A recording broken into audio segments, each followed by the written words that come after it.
Hi students, நான் உங்கள் அருண்.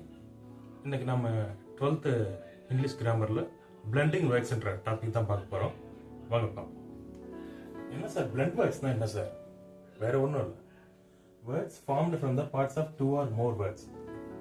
2 வார்த்தைகள் சேர்ந்து ஒரு வார்த்தையை உருவாக்குவதுக்கு பேர் தான் பிளெண்டிங் வேர்ட்ஸ்.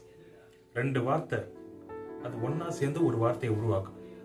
அந்த ப்ராசஸ் ஆஃப் பிளெண்டிங் பேர் தான் பிளெண்ட் வேர்ட்ஸ். எக்ஸாம்பிள் பாருங்க. Interpol arrested the criminal. இன்டர்போல்ன்றது ஒரு வேர்டு, ஆனால் இதுக்குள்ள 2 வேர்டு இருக்கு. அது என்னன்னு பாருங்க. எக்ஸாம்பிள் பாருங்க. இன்டர்நேஷனல் பிளஸ் போலீஸ், அதுக்கு பேர் தான் இன்டர்போல். இப்போ இந்த 2 வார்த்தை சேர்ந்து ஒரு வார்த்தையை ஃபார்ம் பண்ணது பார்த்தீங்களா? இதுக்கு பேர் தான் பிளெண்டிங் வேர்ட்ஸ். ரொம்ப சிம்பிள். இந்த ப்ராசஸ்க்கு பேர் தான் பிளெண்டிங். இப்போ டெலிவிஷன் பிளஸ் பிராட்காஸ்ட், அதுக்கு என்ன பேர்? டெலிகாஸ்ட். நம்ம லைவ் டெலிகாஸ்ட் போது லைவ் ப்ரீமியர் டெலிகாஸ்ட் பண்ணுறாங்க டிவியில் அப்படின்றோம்ல, அது வெறும் ஒரு வார்த்தை கிடையாது. நமக்கு புரிய வருது பாருங்க. Television plus broadcast, it is called telecast. இதுதான். இன்னும் நம்ம நிறைய எக்ஸாம்பிள் பார்ப்போம்.